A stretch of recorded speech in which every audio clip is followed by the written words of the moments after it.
उच्च न्यायालयात दोन PIL फाईल केली होती. एक PIL जे होती ते घाटीच्या संदर्भात होती.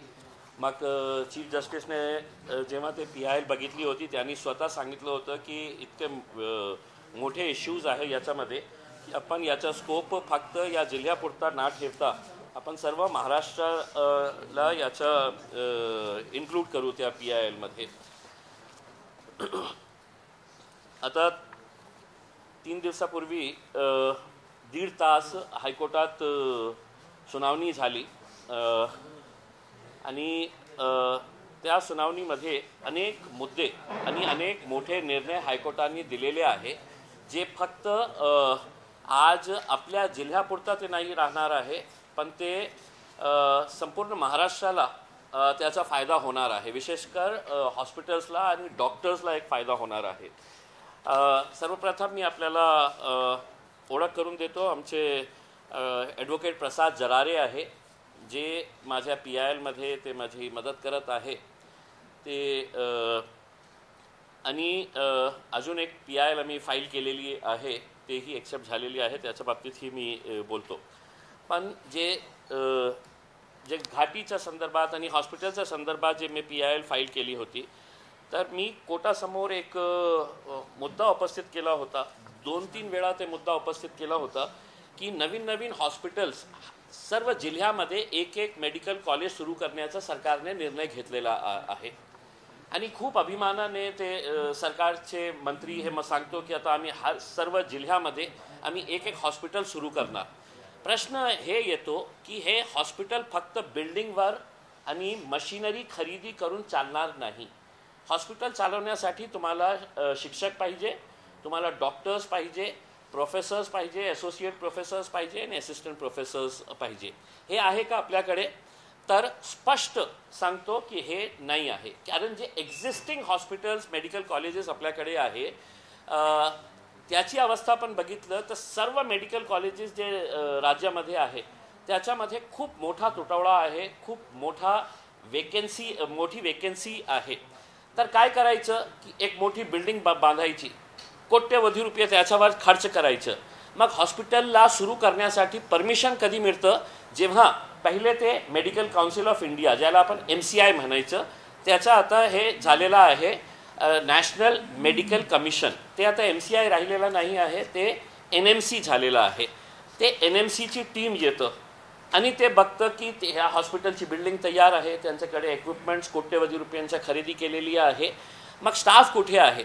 मग स्टाफचा कसा धंदा सुरू केलं होतं त्यांनी अनेक वर्षापासून हे सतत सुरू होतं आहे प्रयोग की हॉस्पिटलची बिल्डिंग तयार झाली, NMCची टीम येणार आहे. मग अंबेजोगाईकडून धुलियाकडून मग कोणत्या दुसऱ्या हॉस्पिटल मेडिकल कॉलेजकडून टीचर्सला टेम्पररी बेसिसवर फक्त ते NMCला दाखवण्यासाठी ते ट्रान्सफर करायचे. आता 13 मार्चला हे कमिशनरनी एक नोटीस पाठवली होती. त्याच्या अगोदरही मी कोर्टाला अनेक असे नोटिसेस दिले होतं. कोर्टाने दखल घेतली होती तरीसुद्धा यांची हिंमत बघा की 13 मार्चला त्यांनी एक नोटिफिकेशन काढलं आणि त्या नोटिफिकेशन हे सगळं कॉपीज मी आपल्याला स्कॅन करून पाठवतो. त्या 13 मार्चच्या नोटीसमध्ये त्यांनी 35 डॉक्टर्सला कुठे पाठवण्याचा की परभणीला NMCची टीम येत आहे आणि आम्हाला त्यांना दाखवण्यासाठी की हे सगळे आमच्याकडे स्टाफ अवेलेबल आहे. मग कुठून तर अंबाजोगाई, नांदेड, लातूर, औरंगाबाद या ठिकाणाहून किती डॉक्टर्सना 35 डॉक्टर्सना तिथे तुरंत रुजू होण्याचे ऑर्डर्स देण्यात आले की तुम्ही तिथे जा, NMCची टीम येईल आणि मग तुम्ही परत आपल्या जे होम हे आहे त्याच्यामध्ये. मग 2 दिवसानंतर 15 मार्चला पुन्हा त्यांनी एक नोटिफिकेशन काढलं कमिशनरनी, आयुक्त वैद्यकीय शिक्षण व संशोधन यांनी. आणि किती डॉक्टर्स आहे त्याच्यामध्ये 47 डॉक्टर्स. ते 47 डॉक्टर्सला तुरंत सगळ्या डीन्सना आदेशित करण्यात आले की NMCची टीम येत आहे आणि हे NMC टीमला आपल्याला दाखवायचे आहे की त्यांनी त्रुटी काढली होती की आपल्याकडे डॉक्टर्स नाही आहे तर आपण टेम्पररी बेसिसवर यांना शिफ्ट करत आहे. मग हे मुद्दा मी लोकसभेमध्ये मन उपस्थित केला होता की एक सरकारी डिपार्टमेंट दुसरा सरकारी डिपार्टमेंटला कशा चीट करत आहे. हे चीटिंगचा एक परफेक्ट एक्झाम्पल आहे. याच्यामध्ये 47 डॉक्टर्सला कुठे सांगण्यात आला की तुरंत त्यांना उस्मानाबादला पाठवा, कारण उस्मानाबादला ही NMCची टीम येत आहे. मग हे 47 डॉक्टर्स कुठले, तर आपल्या मेडिकल कॉलेजचे, अंबेजोगाई मेडिकल कॉलेजचे, जिथे ऑलरेडी खूप एक्झिस्टिंग स्टाफ हे आहे करके. आणि याच्यामध्ये खूप सारे डॉक्टर्स जे आहे ते आमचे कॅन्सर हॉस्पिटलचे आहे, घाटी हॉस्पिटलचे आहे, हे सगळं. मग त्याच्या बाबतीत कोर्टाने खूप मोठी दखल घेतली, खूप सिरियसली घेतलं. आणि मी कोर्टानं हे सांगितलं, आणि कशा प्रकारे मी सांगितलं की साहेब हे जे प्रयोग सुरू आहे हे सर्व हॉस्पिटल्समध्ये सुरू आहे. ते हॉस्पिटलची बिल्डिंग तयार करणार, कोट्यवधी रुपयांचे इक्विपमेंट्स खरेदी करणार, आणि त्यांचा NMCची टीम गेली तर ते हॉस्पिटल सुरू होत नाही. आणि त्यांना मी एक एक्झाम्पल दिलं. कोणतं एक्झाम्पल दिलं, हे कुंजखेडाचा. मी कुंजखेडा कन्नड तालुक्यामध्ये येतं.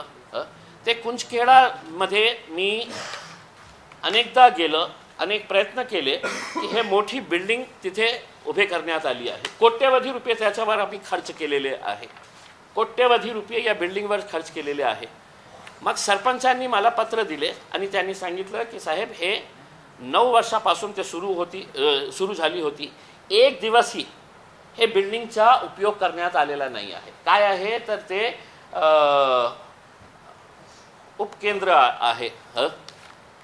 तर मी कोर्टाला हे पिक्चर सहित दिलं की साहेब कोट्यवधी रुपये देण्याचा याचा मागे अर्थ हे आहे की ते कॉन्ट्रॅक्टर जे आहे ते PWD अधिकाऱ्यांना पैसे देते, ते तिकडचे स्थानिक नेते आहे त्यांना पैसे मिळतं बिल्डिंग बांधण्यासाठी. जे 5-5, 2-2 जे कमिशन असतं त्यांचं ते ठेकेदार त्यांना देतं.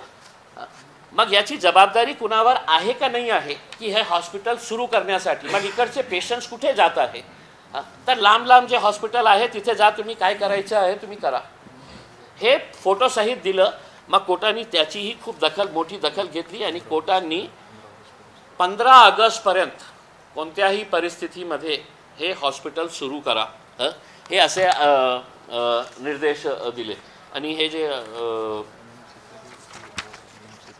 हां वो काय आणि हे जे डॉक्टर्सना शिफ्ट करण्याचा जे हे केलं होतं, आता त्याचा फायदा काय होणार आहे की कोर्टाने हे सांगितलेले आहे की हे जे आम्ही ऑर्डर देत आहे ते ऑर्डर याची कॉपी नॅशनल मेडिकल काउन्सिलला पाठवा आणि त्यांना सांगा की महाराष्ट्रामध्ये असे प्रकारचे हे धंदे सुरू आहे, त्यांना दाखवा आहे. कोर्टाने जे हे केलेले आहे, such teaching and non-teaching staff are being moved out of the various government medical colleges and hospitals all over the state so as to be posted at the newly established medical colleges to create an eye wash.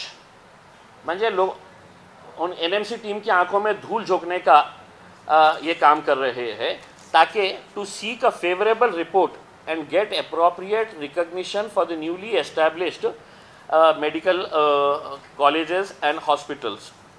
त्यांनी हे सांगितलं की already जे existing आमचे हॉस्पिटल्समध्ये staff कमी आहे, मग हे धंदे तुरंत थांबवायला पाहिजे.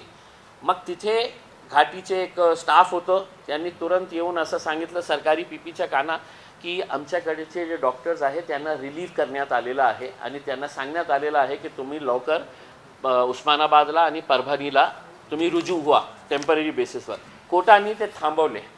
कोर्टाने ते सांगितलं की तुरंत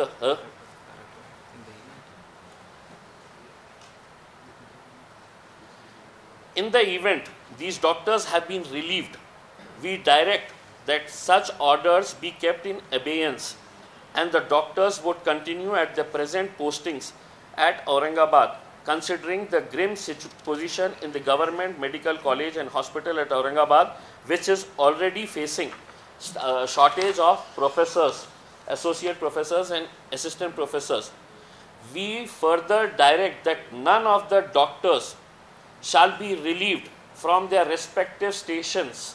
Respective stations म्हणजे जे जे मेडिकल कॉलेजेसचे डॉक्टर्सला सांगण्यात आलं होतं, जसे लातूर आहे, अंबाजोगाई आहे, सोलापूर आहे, हे सगळं डॉक्टर्सना सांगण्यात आलेलं आहे की कुणालाही रिलीफ करायचं नाही, कुणालाही कुठेही पाठवण्याची गरज नाही आहे. ओके, तर हे आता पूर्ण महाराष्ट्रामध्ये हे लागू होणार आहे की कोणतीही NMC टीम आली तर कोणत्याही डॉक्टर्सला कुठेही पाठवण्यात येणार नाही.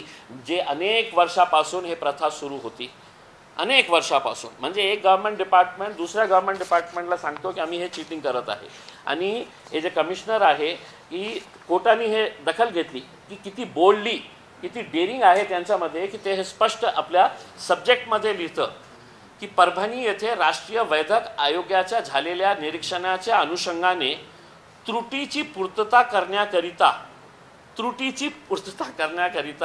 प्राध्यापक, सहयोगी प्राध्यापक व सहाय्यक प्राध्यापक या संवर्गातील रिक्त पदावर खालील तक्त्यामधील नमूद अध्यापकांची निवड तात्पुरत्या स्वरूपात शासकीय वैद्यकीय महाविद्यालय परभणी येथे प्रतिनियुक्तीने पदस्थापना करण्यात येत आहे. म्हणजे इतकी बोलली ते सांगत आहे की NMCची टीम येत आहे आणि त्यांना दाखवण्यासाठी तुम्हाला तिथे पाठवायचं आहे. तर हे महाराष्ट्रामध्ये हे हायकोर्टाच्या निर्णयाप्रमाणे हे सगळं बंद होतील. आता दुसरा एक महत्त्वाचा एक मुद्दा मी कोर्टासमोर जे उपस्थित केलेला आहे, आणि दुर्दैव मला हे वाटतं की मी अनेकदा हे सांगितलेलं आहे की आमची एक डेड सोसायटी झालेली आहे, विशेषकर औरंगाबादची आमची जे आहे ना, आम्ही एक डेड सोसायटी आहे करणार, कोट्यवधी रुपयांचे इक्विपमेंट्स खरेदी करणार, आणि त्यांचा NMCची टीम गेली तर ते हॉस्पिटल सुरू होत नाही. आणि त्यांना मी एक एक्झाम्पल दिलं. कोणतं एक्झाम्पल दिलं? हे कुंजखेडाचा. मी कुंजखेडा कन्नड तालुक्यामध्ये येतं. ते कुंजखेडामध्ये मी अनेकदा गेलं, अनेक प्रयत्न केले की हे मोठी बिल्डिंग तिथे उभे करण्यात आली आहे. कोट्यवधी रुपये त्याच्यावर आम्ही खर्च केलेले आहे, कोट्यवधी रुपये या बिल्डिंगवर खर्च केलेले आहे. मग सरपंचांनी मला पत्र दिले आणि त्यांनी सांगितलं की साहेब, हे 9 वर्षापासून ते सुरू झाली होती, एक दिवसही हे बिल्डिंगचा उपयोग करण्यात आलेला नाही आहे. काय आहे तर ते उपकेंद्र आहे. तर मी कोर्टाला हे पिक्चर सहित दिलं की साहेब, कोट्यवधी रुपये देण्याचा याचा मागे अर्थ हे आहे की ते कॉन्ट्रॅक्टर जे आहे ते PWD अधिकाऱ्यांना पैसे देते, ते तिकडचे स्थानिक नेते आहे त्यांना पैसे मिळते बिल्डिंग बांधण्यासाठी, जे 5-5, 2-2 जे कमिशन असतं त्यांचं, ते ठेकेदार त्यांना देतं. मग याची जबाबदारी कुणावर आहे का नाही आहे की हे हॉस्पिटल सुरू करण्यासाठी? मग इकडचे पेशंट्स कुठे जात आहे? तर लांब जे हॉस्पिटल आहे तिथे जा, तुम्ही काय करायचं आहे तुम्ही करा. हे फोटोसहित दिलं. मग कोर्टाने त्याचीही खूप मोठी दखल घेतली आणि कोर्टाने 15 ऑगस्टपर्यंत कोणत्याही परिस्थितीमध्ये हे हॉस्पिटल सुरू करा, हे असे निर्देश दिले. आणि हे जे वो काय आणि हे जे डॉक्टर्सना शिफ्ट करण्याचा जे हे केलं होतं, आता त्याचा फायदा काय होणार आहे की कोर्टाने हे सांगितलेले आहे की हे जे आम्ही ऑर्डर देत आहे ते ऑर्डर याची कॉपी नॅशनल मेडिकल काउन्सिलला पाठवा आणि त्यांना सांगा की महाराष्ट्रामध्ये असे प्रकारचे हे धंदे सुरू आहे, त्यांना दाखवा आहे. कोर्टाने जे हे केलेले आहे, such teaching and non-teaching staff are being moved out of the various government medical colleges and hospitals all over the state so as to be posted at the newly established medical colleges to create an eye wash. म्हणजे लोग उन NMC team की आंखों में धूल झोंकने का ये काम कर रहे हैं ताकि to seek a favorable report and get appropriate recognition for the newly established medical colleges and hospitals. त्यांनी हे सांगितलं की ऑलरेडी जे एक्झिस्टिंग आमचे हॉस्पिटल्समध्ये स्टाफ कमी आहे, मग हे धंदे तुरंत थांबायला पाहिजे. मग तिथे घाटीचे एक स्टाफ होतं, त्यांनी तुरंत येऊन असं सांगितलं सरकारी PPच्या काना की आमच्याकडचे जे डॉक्टर्स आहेत त्यांना रिलीव्ह करण्यात आलेलं आहे आणि त्यांना सांगण्यात आलेलं आहे की तुम्ही लवकर उस्मानाबादला आणि परभणीला तुम्ही रुजू व्हा. टेम्पररी बेसिसवर. कोर्टाने ते थांबवले. कोर्टाने ते सांगितलं की तुरंत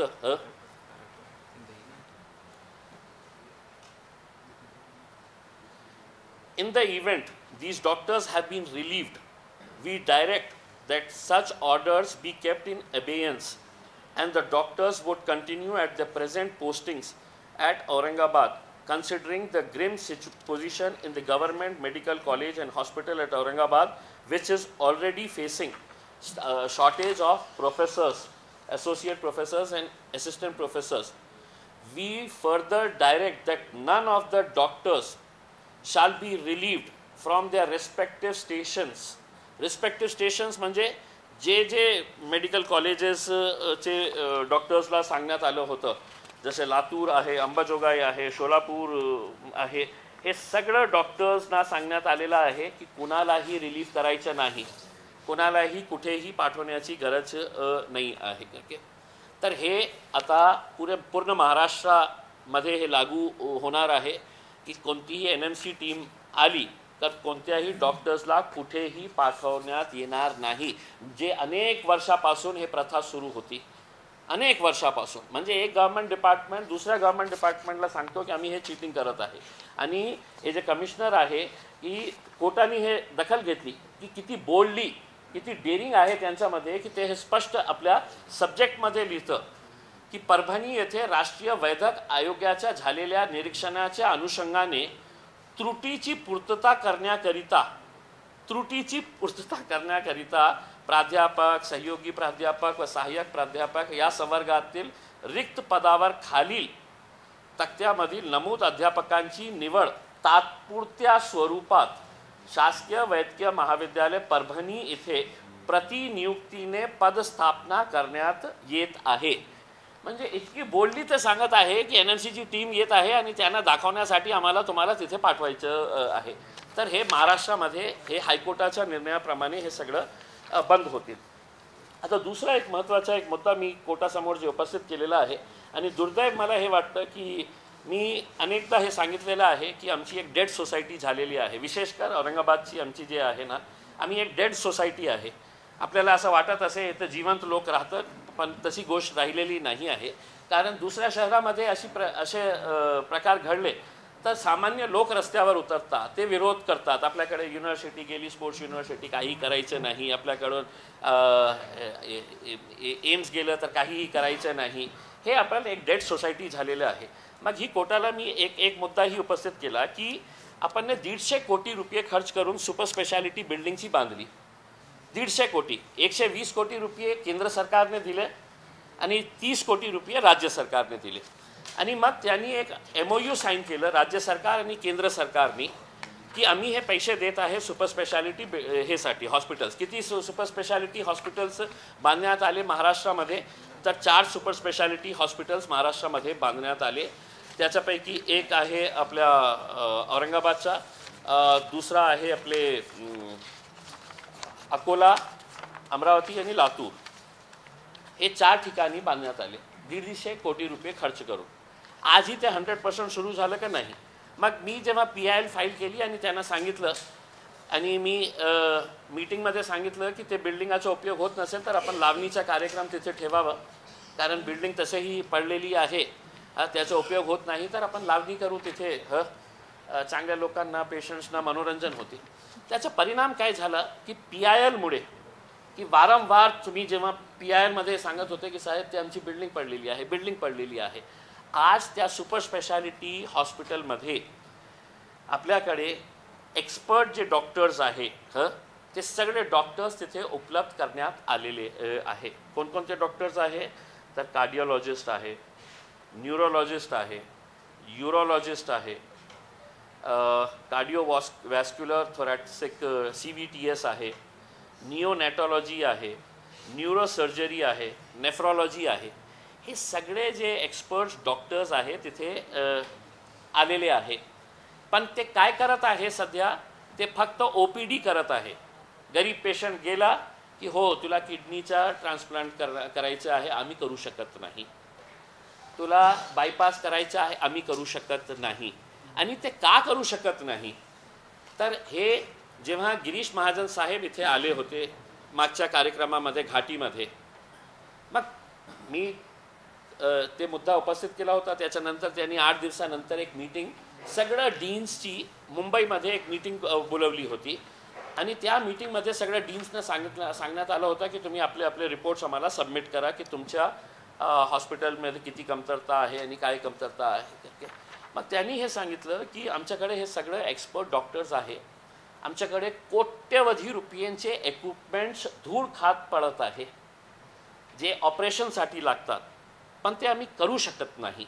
कारण काय आहे की त्यांना नर्सिंग स्टाफ उपलब्ध करून देण्यात आलेला नाही आहे, नर्सेस त्यांना उपलब्ध करून देण्यात आलेला नाही आहे. आणि त्यांनी स्पष्ट हे आपल्या डीनने जे रिपोर्ट दिलेली आहे, लवकरच नियमित नर्सिंग स्टाफ व इतर तांत्रिक मनुष्यबळ उपलब्ध होताच एन्जिओप्लास्टी व आंतररुग्ण तसेच शस्त्रक्रियागार सेवा सुविधा रुग्णांसाठी कार्यान्वित करण्यात येईल. मग मी त्या डॉक्टर्सला भेटलो, जे एक्सपर्ट डॉक्टर्सला, की काय अडचण काय आहे.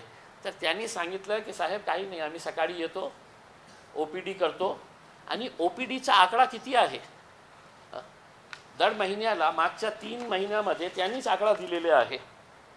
त्या आकड्याप्रमाणे जानेवारी टू मार्च या 3 महिन्यामध्ये किती गोरगरीब पेशंट्स त्या सुपर स्पेशालिटी हॉस्पिटलमध्ये आले तर 6118. 6000 हे गोरगरीब लोक आहे जे OPD मध्ये आले आणि त्यांना सांगण्यात आलं की तिला किडनीचा प्रॉब्लेम आहे, तुला ब्रेनचा प्रॉब्लेम आहे, तुला किडनीचा प्रॉब्लेम आहे. हे सगळं प्रॉब्लेम्स त्यांना सांगण्यात आले. मग त्यांनी विचारलं की आम्ही काय करायचं. तर तुझ्याकडे पैसे असेल तर प्रायव्हेट हॉस्पिटलमध्ये जा, करा, नाही तर तुझ्या मृत्यूची वाट बघा. याचा अर्थ हेच स्पष्ट होतो. तर हे सगळं असल्यावर मग मी कोर्टाला हे सांगून दिलं. तर कोर्टानेही त्याच्या बाबतीत सरकारी वकीलला सांगितलं की हे जे आहे त्याच्या बाबतीत तुम्ही आम्हाला सरकारकडून डिटेल्स घ्या की हे कोणत्या प्रायव्हेट प्लेयर्सला देण्याचा हे घाट सुरू आहे. मी कोर्टाला सांगितलं की माझ्या माहितीप्रमाणे हे सगळं लपवून छपवून हे सगळं सुरू आहे. त्याचे एक्सप्रेशन ऑफ इंटरेस्ट काढण्यात आलेले आहे कुठल्याही. आणि हे औरंगाबादकरांना लाज वाटायला पाहिजे की 3 जे सुपर स्पेशालिटी हॉस्पिटल्स आहे लातूर, अकोला, अमरावतीचे, एकही मोठ्या उद्योगपतींनी त्याच्यामध्ये हे केलं नाही, इंटरेस्ट दाखवलं नाही. आमच्याकडे 6 उद्योगपतींनी इंटरेस्ट दाखवले की हे 150 कोटीची इमारत, इक्विपमेंट्स, डॉक्टर सहित चालवायला आम्ही तयार आहे. मग हे प्रायव्हेट एका त्यांच्या जवळच्या नातेवाईकाचं असेल किंवा कराड साहेबांच्या कोणत्या नातेवाईकांचा असेल, गिरीश महाजनच्या कोणत्या नातेवाईकांच्या मित्रांच्या जवळचा असेल. मग कशाला आपल्याला. मी कोर्टाला स्पष्टपणे सांगितलं की कोर्टामध्ये मी हे शब्द वापरले की साहेब सगळं एक्सपेरिमेंटल ग्राउंड जे आहे ते फक्त तुम्ही आमच्या शहराला कशाला हे करतो. आमच्या शहरामध्ये सगळे एक्सपेरिमेंट. सर मी म्हटलं की GTL कंपनी नावाची आली होती तेव्हा अजितदादांनी सांगितलं होतं की किती मोठी कंपनी आहे, कोट्यवधी रुपयांच्या चुना लावली शहराला आणि पडून गेली. मग समांतर आली हेही आमच्या शहराला. मग आता हे नवीन हे प्रयोग. मग अडाणी साहेब ट्रान्समिशनसाठी कुठे, तर औरंगाबादच्या डिस्ट्रीब्युशनसाठी अडाणी साहेबांनी एक्सप्रेशन इंटरेस्ट हे केलेलं आहे. तर हे सगळं कशामुळे होत आहे की आपण एक डेड सोसायटी झालेली आहे. आता हे पत्रकार परिषद संपली की एका पत्रकार उभे राहणार आणि सांगणार तुम्ही आपल्या पत्रकार परिषदेमध्ये औरंगाबादचं नाव कशाला विचारतो. नवीन नाव आपल्याला माहीत नाही आहे का. कारण आपण हे डेड सोसायटी झालेली आहे. आपल्याला प्रमुख मुद्द्यांशी काही देणं घेणं नाही आहे. आपल्याला फालतू मुद्दे घ्यायचे आहे आणि त्या फालतू मुद्द्यावरही आपल्याला चर्चा करायची आहे. हे वास्तुस्थिती झालेली आहे आणि दुर्दैव आहे. मी सर्वांच्या बाबतीत बोलत नाही, पण हे खरी गोष्ट आहे की याच्या बाबतीत कोण बोलणार. ज्या लोकांनी मोठे मोठे मोर्चे काढले होते याच्या बाबतीत मला साथ द्यायला तयार आहे किंवा मला आदेश करा की तुमच्यासोबत मी यायला तयार आहे. याच्या बाबतीत काहीतरी निर्णय घ्या तुम्ही. नाहीतर उद्या गोरगरीब लोकांसाठी. मला माहीत आहे की इकडचे डॉक्टर कराड साहेब आपल्या भाषणामध्ये एक भाषणमध्ये 10 वेळा सांगतो मी डॉक्टर आहे, मी डॉक्टर आहे. मी डॉक्टर आहे. बाबा तू डॉक्टर आहे, आपल्याला गरीब पेशंटची काळजी करायला पाहिजे. आणि हे आपण प्रायव्हेट प्लेयर्सला देण्याचा काय कारण आहे? आणि मग तुम्ही हे सांगणार नाही नाही आम्ही ॲग्रीमेंट जेव्हा करणार तर असं ॲग्रीमेंट करणार की जे रेट्स आहे एक्झिस्टिंग रेट्स त्या रेट्सप्रमाणेच आम्ही हे प्रायव्हेट प्लेयर्सला हे देणार आहे. खरं आहे. हे जे प्रायव्हेट प्लेयर्स आलेले आहे त्याच्यामध्ये एकही सामाजिक संघटनेचा नाही आहे, एकही काही सोशल कॉजसाठी येत नाही आहे, ते धंदा करण्यासाठी येत आहे. आणि माझ्या माहितीप्रमाणे जे MRI असणार, CT स्कॅन असणार, जे पैसे पेशंट्सकडून किती आपल्याला घ्यायचे आहे, आज 50 रुपये असतील तर ते निर्णय घेतील त्याच्या बाबतीत. एक्सरे करायचे आहे तर ते निर्णय घेतील की नाही इतक्या पैशामध्ये आम्हाला परवडत नाही आहे. आणि मी आपल्याला आज सांगून देतो की जेव्हा हे होणार आणि होणार मी आपल्याला स्पष्टपणे सांगतो की हे सगळं होणार कारण त्याच्यामध्ये मिनिस्ट्रीचा इन्व्हॉल्वमेंट आहे, खूप मोठे लोकांचा इंटरेस्ट त्याच्यामध्ये आहे. तर मी फक्त आपल्याला सांगतो कारण मला माहीत आहे की माझी सोसायटी जी आहे ते कुठल्याही प्रकारचा त्याच्यावर रिॲक्शन देणार नाही. आपल्याला काय करायचे, आपल्याकडे तर पैसे आहे, आपण प्रायव्हेट हॉस्पिटलमध्ये जाणार आहे, गोरगरिबांसाठी मारू ते आपल्याला काय करायचं आहे. तर हे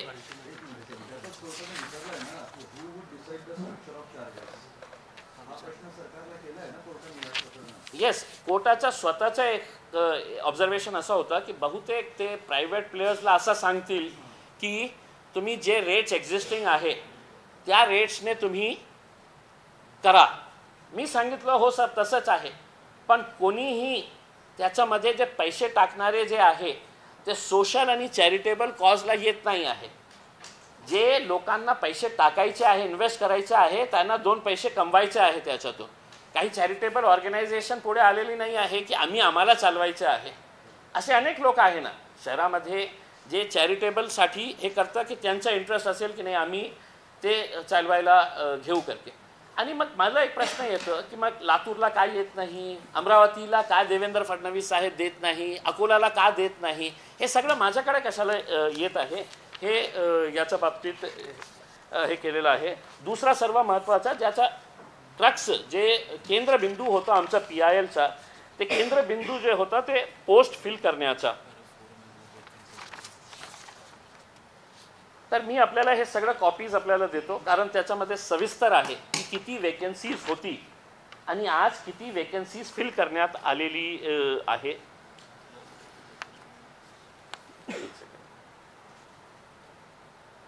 आता ते त्यांनी क्लास 3 क्लास 4च्या बाबतीत सांगितलेलं आहे की TCS भरणार आहे आणि TCSना आम्ही सांगितलेले आहे की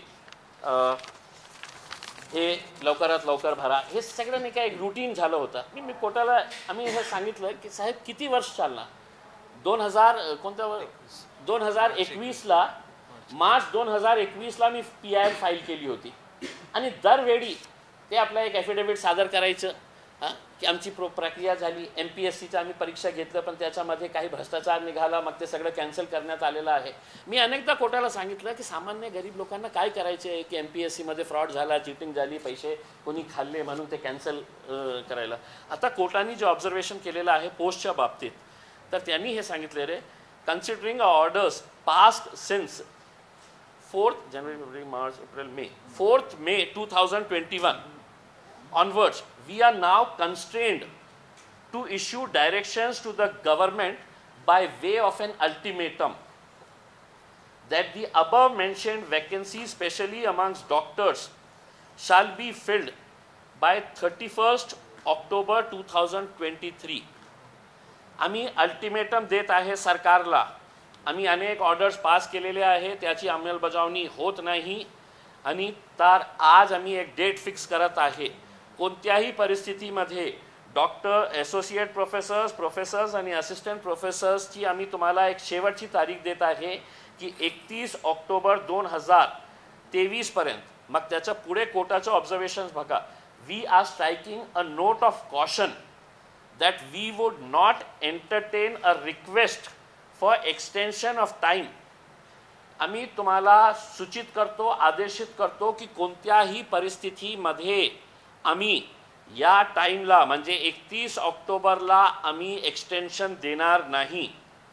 We are constrained to do so after considering that all our earlier orders repeatedly passed, repeatedly requesting the state government to fill in the post though have been complied with to quite an extent, but the above stated vacancies need to be filled in. आणि खूप मोठे सारे हे vacancies त्याच्यामध्ये त्यांनी उल्लेख केलेले आहे. मग त्याचा एक अल्टिमेटम देण्यात आलेला आहे. आणि जे क्लास 3 आणि क्लास 4 च्या बाबतीत ही त्यांनी कोर्टाने एक डेट दिलेली आहे. क्लास 3 आणि क्लास 4च्या बाबतीत हां, हे जे ऑक्टोबरपर्यंतची आहे ते professors, associate professors and assistant professors. हां, आणि आता हे जे आपल्याकडे जे ॲफिडेविट त्यांनी सांगितलेले आहे तेही त्याची कॉपी मी आपल्याला पाठवतो. आनंद मला याच्या बाबतीत हे आहे की तुमच्या खासदार जे आहे त्या खासदाराच्या PILमुळे आज हजारोंच्या संख्येने हे पोस्ट पूर्ण महाराष्ट्राच्या हॉस्पिटल्समध्ये भरणार आहे. आणि ते जेव्हा हे सरकार आपल्याला पत्र पाठवते, कोर्टाला पत्र पाठवते, ते याच्यामध्ये उल्लेख करतं विषय जनहित याचिका क्रमांक 46/2021 श्री सय्यद इम्तियाज जलील विरुद्ध महाराष्ट्र शासन. मग फक्त आपल्या जिल्ह्याच्या बाबतीत नाही बोलतो. क्लास 3 आणि क्लास 4चे आता जे वेकन्सीजच्या बाबतीत कोर्टाने जे एक डेट दिलेली आहे त्याच्यामध्ये किती पोस्ट फिल करणार आहे ते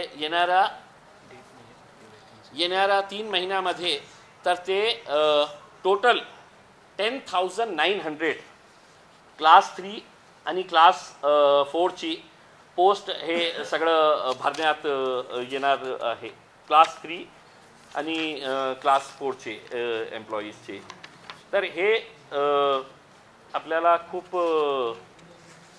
हे क्लास 3 आणि क्लास 4ची जे आहे ना ते 3 महिन्याची कालावधी त्यांनी दिलेली आहे की 3 महिन्यामध्ये ते हे सगळं पोस्ट त्यांनी भरावं म्हणून. आता आदेश दिलेले आहे, त्याची डेट पण आहे, त्यांनी डेट दिलेली आहे क्लास 3 आणि क्लास 4ची. ते सगळं नाही का मतलब आपल्याला नाही का हे मी स्कॅन करून पाठवतो कारण हे सगळं महाराष्ट्राचं आहे. आपले जे विशेषकर जे न्यूजपेपर्सचे जे कॉपीज आहे ते त्यांनी हे सगळं सांगितलेले आहे की आतापर्यंत आम्ही किती भरलेले आहे आणि किती वेकन्सीज आहे. म्हणजे क्लास 3ची जे पोस्ट आहे 6,936 क्लास 3ची पोस्ट आहे, वेकंट पोस्ट आहे. मग त्यांनी ते डिस्ट्रीब्यूट केलेले आहे की त्याच्यामध्ये नर्सिंग किती आहे, नॉन टेक्निकल किती आहे, हे सगळं डिस्ट्रीब्युशन केलेलं आहे. क्लास 4ची पोस्ट किती आहे तर 3,545 पोस्ट आहे. म्हणजे 350 आणि 7,000 याचा अर्थ 10,000 टोटल आपण कॅल्क्युलेट केलं तर 10,900 काहीतरी येत आहे. तर हे 3 ते 4 महिन्यामध्ये हे सगळं पोस्ट फिल करणार आहे.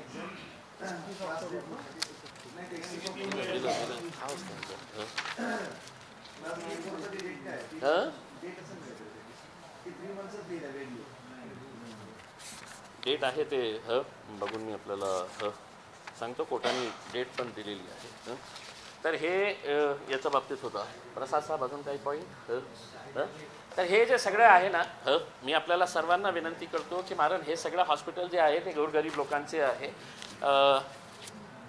तर हे मेडिकल हां दुसरा एक अजून मुद्दा एक आहे जे मला घ्यायचं नाही होतं. मी आपल्याला स्पष्टपणे सांगतो की आशिष भिवापूरकर नावाचा एक डॉक्टर होता जे घाटी हॉस्पिटलमध्ये 3 वर्ष तिथे त्यांनी काम केलं. फक्त पेपरवर सह्या करत होतं.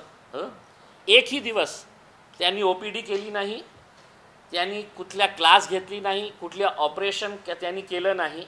मग माझं PIL जेव्हा आलं होतं तर त्या PILमध्ये मी सांगितलं होतं की कशा एक करप्ट प्रॅक्टिस त्या घाटीमध्ये सुरू आहे. तर ते आशिष भिवापूरकरचं एक्झाम्पल दिलं की एकही दिवस ते डॉक्टर इथे आला नाही आणि कमीत कमी ते 3 वर्ष जे आहे ते दर महिन्याला 2,52,000 रुपयेची पगार बिनकामाची पगार दर महिन्याला 2,52,000 रुपयेची ते पगार उचलत होता.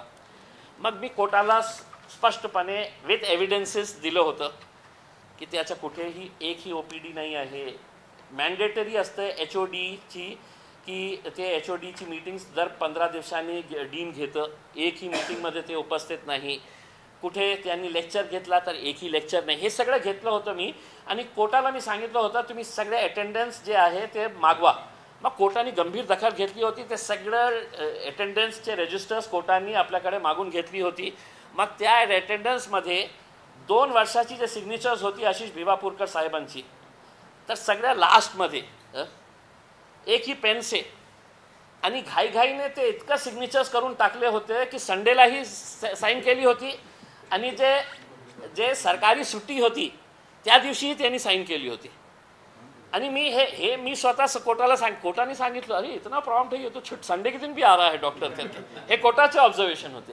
गव्हर्नमेंट हॉलिडेलाही होते. मग हे पैसे कुठे गेले होते, कोणी दिले होते त्याला? मग घाटीमध्ये एक त्यांच्या हे आहे का नाही आहे की घाटीमध्ये काम करणारा तिकडचे जे डीन आहे त्यांच्याही सगळ्यांचा हे सहभाग होता की बाबा 252 आपण तुला देणार, तू 1 लाख ठेव, 1 लाख आपल्या स्टाफला आपण वाटू, 50,000 याला आपण हे करू. हे सगळं रॅकेट. असं नाही होऊ शकत ना की सॅलरी इथून निघतं, मेडिकल कॉलेज औरंगाबादहून सॅलरी निघतं, ते औरंगाबादला कधी आलंच नाही. आणि हे मग कोर्टाने त्याची एक इन्क्वायरी लावायला सांगितलं आणि त्यालाही म्हणजे अनेक वेळा मग मला हे नाही काय हे मुद्दा मी म्हटलं की माझा जे मेन फोकस आहे ते ओव्हरऑल हे काय, मी इंडिव्हिज्युअलवर कशाला जाऊ करके.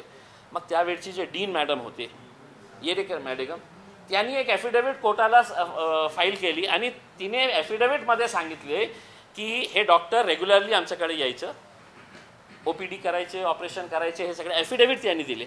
मग मी कोर्टासमोर उभे राहून हे सांगितलं होतं की इधर आय एम टेलिंग लाईज, मी खोटं बोलत आहे ऑन ॲफिडेव्हिट, किंवा हे dean madam, respected dean madam जे आहे ते खोटं बोलत आहे. आमच्या दोघांपैकी जे खोटं बोलणारा असेल त्याच्यावर सक्त कारवाई व्हायला पाहिजे. मी कोर्टाला सांगितलं होतं कारण त्यांनीही स्वॉन ॲफिडेव्हिट केलेलं आहे की ते येत होतं आणि मी म्हणत आहे की एकही दिवस ते आलं नाही.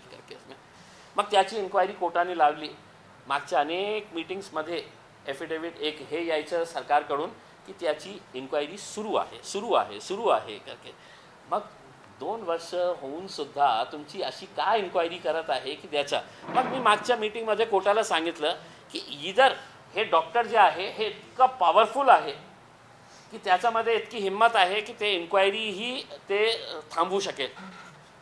इतकं पॉवरफुल आहे किंवा त्याच्यावर कुणाचा मोठा हात आहे की कोर्टाने सांगितल्या आदेशानंतरही त्याची रिपोर्ट येत नाही. मग त्यांनी हे सांगितलेलं आहे की as far as the department inquiry being conducted, that the inquiry is now in its final stage. मग हे फायनल स्टेजवर जे काही इन्क्वायरी, आणि मी आपल्याला प्रामाणिकपणे सांगतो मी आजपर्यंत हे डॉक्टरला भेटलं नाही, कोण आहे काय आहे. ते मुंबईला राहत होतं, मुंबईला प्रॅक्टिस करत होता, इथे फक्त पगार त्याची निघत होती 2,52,000 रुपये प्रति महिना.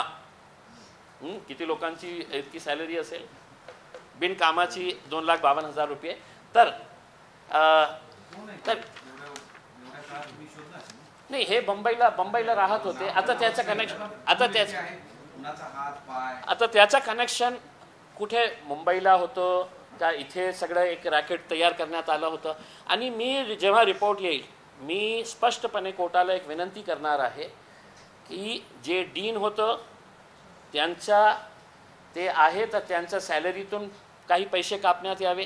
तिकडचा जे स्टाफ आहे ते कमीत कमी पगार त्या घेणारा स्टाफ असेल ते क्लर्क का होऊ दे नाही, कमीत कमी त्यालाही शिक्षा व्हायला पाहिजे. त्याची 1 वर्षाची 2 वर्षाची 6 महिन्याची त्याचीही पगार कापण्यात यावे. कारण एक नेक्सस आहे. नाहीतर काय मेसेज जाणार आहे समाजामध्ये की इतकं मोठं चीटिंग होऊन हायकोर्टाला गेल्यावरही काही होत नसेल तर हे दुर्दैवच आहे. बस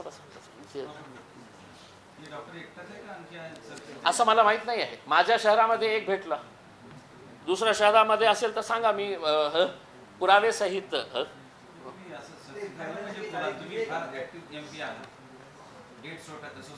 मी डेट सोसायटीतला ॲक्टिव्ह MP आहे, हे खरी गोष्ट आहे. आणि मी जेव्हा बोलतो ना, आपणही त्याच्या बाबतीत विचार करा की आज जेव्हा मी हे बोललो की सुपर स्पेशालिटी आपण प्रायव्हेट प्लेयर्सला देणार आहे, या शहरातले या जिल्ह्यातले सगळं जे पुढारी आहे ते सगळं हेच म्हणतील, नाही नाही नाही ते बरोबर चाललेलं आहे. आपल्याला काही हे आपल्याला आज आपण नाही थांबवले तर येणाऱ्या काळामध्ये गोरगरीब लोकांचं काय हाल होणार हे आपल्याला माहीत आहे. आता हे मेडिकलच्या संदर्भात एक संदर्भातला एक प्रश्न असा आहे, तुम्ही म्हणताय की होणारच, असं काही म्हणाले की होणारच आहे, मग हे थांबवण्यासाठी तुम्ही MP म्हणून प्रयत्न करणार नाहीत का? आणि दुसरं, तुम्ही परत 4-5 वेळा डेट सोसायटी असं म्हणाले, त्या डेट सोसायटीला जर ऍक्टिव्ह करण्यासाठी तुम्ही काही प्रयत्न करणार आहात का, जे खरंच गरजू गरीब लोक आहेत त्यांच्यासाठी किंवा त्यांना तरी?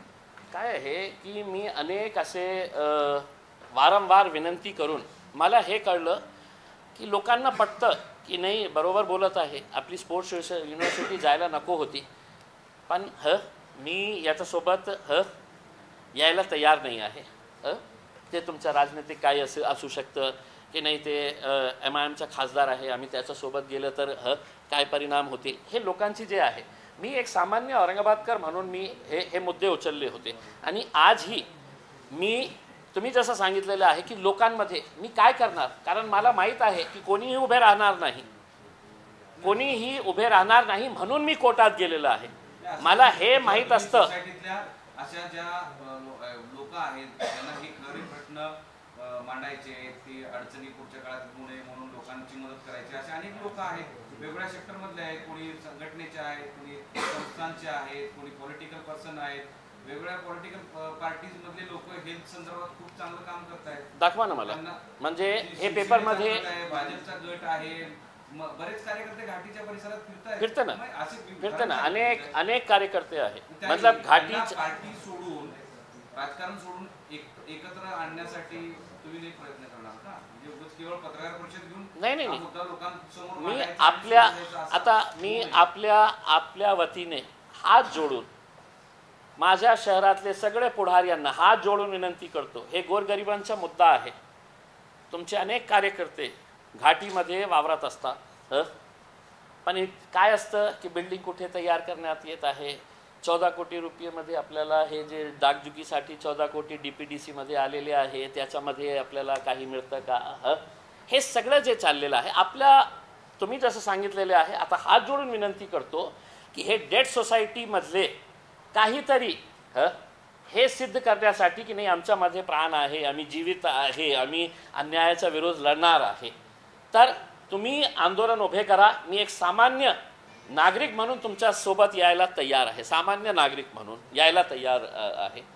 राजनैतिक पुढारी जे आहे, जे घाटीच्या बोर्डवर आहे, घाटीचा निर्णय जेव्हा होतो काय काय तिथे होणार आहे त्याचं एक बोर्ड सरकार हे केलेलं आहे, त्याच्यामध्ये आमदार लोक आहे, आपले या शहरातले आमदार आहे. हे मुद्दा त्यांनी उचलला पाहिजे होतं. हे तर सगळं गपचूप लपून छपून सगळं चाललेलं आहे ना, त्यांनी हे आवाज उठवायला पाहिजे होतं. म्हणून मला माहीत आहे की कोणी येणार नाही म्हणून मी कोर्टात गेलेलं आहे. आजही काही जीवित लोक असेल तर त्यांनी हे सांगा. सवाल ये है सर कि नामांकन के खिलाफ एक बड़ा कैंडल मार्च आपने खड़ा किए थे, वो मतलब नजरअंदाज नहीं हो सकता, वो कोर्ट में भी इसकी चर्चा होगी कल को जब बात निकलेगी. फिर ये हॉस्पिटल के लिए एक ऐसा जन आंदोलन आप आगे आके क्यों नहीं खड़ा कर सकते? ऐसा कैंडल मार्च दवाखाने के लिए देखिए, मैं आज भी बोल रहा हूँ कि मैं करने के लिए तैयार हूँ, लेकिन आप ये क्यों उम्मीद कर रहे हैं कि हर मुद्दे के लिए है तो एक ही पॉलिटिकल पार्टी उठेगी और आवाज़ उठाएगी करके, एक ही पॉलिटिकल पार्टी का खासदार उठेगा और आवाज़ उठाएगा करके. हम तो इसको जन आंदोलन अगर बनाने के लिए तैयार है. मैं तो आपसे हाथ जोड़कर विनंती कर रहा हूँ, ऐसे सामाजिक संगठन, ऐसे राजनीतिक पक्ष अगर सामने आते हैं और ये कहते हैं कि हम एक आंदोलन इसके खिलाफ हम खड़े करेंगे उसमें, तो आप बोलिए, या तो मेरे नेतृत्व के अंदर आइए या आप अपना नेतृत्व करिएगा उसमें, मैं करने के लिए तैयार हूँ. लेकिन हम अगर इसको आप कहेंगे कि नहीं साहब आपने तो वहाँ पे बैठे थे ना, अब यहाँ पे भी आप बैठो ना करके उसमें, आप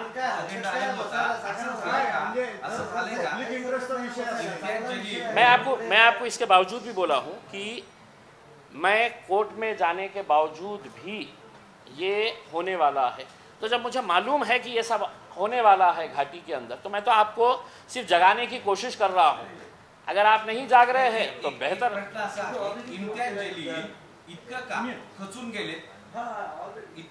गेलेत, कारण त्यांनी जर पुढाकार घेतला तर सगळेजण एकत्र येऊ शकतात असा विश्वास का गमावलाय? कारण काय नेमकं असं वाटतंय का की औरंगाबादच्या नामांतर विरोधातल्या आंदोलनामध्ये तुम्हाला फारसे यश मिळालं नाही म्हणून तुम्ही खचून गेला? जिल्ह्याचे लोकप्रतिनिधी आपणच आहात, तर पण जिल्ह्याच्या प्रश्नावर आपण का नाही पुढाकार तुम्ही घेतला? खचून का नाही गेलात? नाही, सर, खचून नाही. आपण शब्द नाही, खचून नाही. मी आपल्याला एक उदाहरण देतो.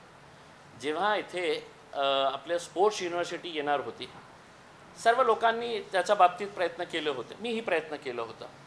पण जेव्हा गपचूप ते युनिव्हर्सिटी पुण्याला हलवण्यात आली होती, तुम्ही स्पोर्ट्स असोसिएशन, सगळ्या स्पोर्ट्स असोसिएशनच्या अध्यक्षांना विचारा.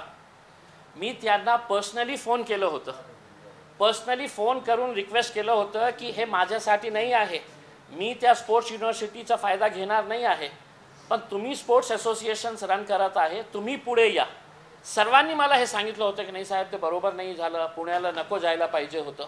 मग मी त्यांना सांगितलं की तुम्ही आंदोलन का करत नाही, मी तुम्हाला पाठबळ देतो, मी तुमच्या मागे राहतो.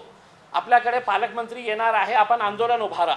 आपल्याला हे दुर्दैव वाटायला पाहिजे. हे स्पोर्ट्समॅन असोसिएशन जितके आहे, कोणता एक असोसिएशन मला दाखवा, तुम्ही दाखवा साहेब, कोणता स्पोर्ट्स असोसिएशन पुढे आला होता त्याच्या बाबतीत आंदोलन करण्यासाठी. मी आंदोलन केलं आणि पोलीस केसेस आमच्यावर रजिस्टर करण्यात आले. की का? की आम्ही डिव्हिजनल कमिशनर ऑफिसच्या समोर आंदोलन केले आणि पालकमंत्र्यांना काले झेंडे दाखवले, तर ते केस आताही कोर्टामध्ये सुरू आहे. प्रयत्न केला होता का सगळ्या संघटना? तुम्ही जे सायकलिंग असोसिएशन असू द्या, ते तुम्ही स्वतः, मी ऑन एअर बोलतो आणि मी असं हे बोलणारा नहीं है, मैं दिल की बात बोलता हूँ, मैं मन की बात नहीं करता हूँ. तो दिल की बात जो बोल रहा हूँ मैं, आप स्पोर्ट्स एसोसिएशन से बात करिए, आप स्पोर्ट्स एसोसिएशन से पूछिए कि इम्तियाज़ जलील ने आपको विनंती की थी क्या?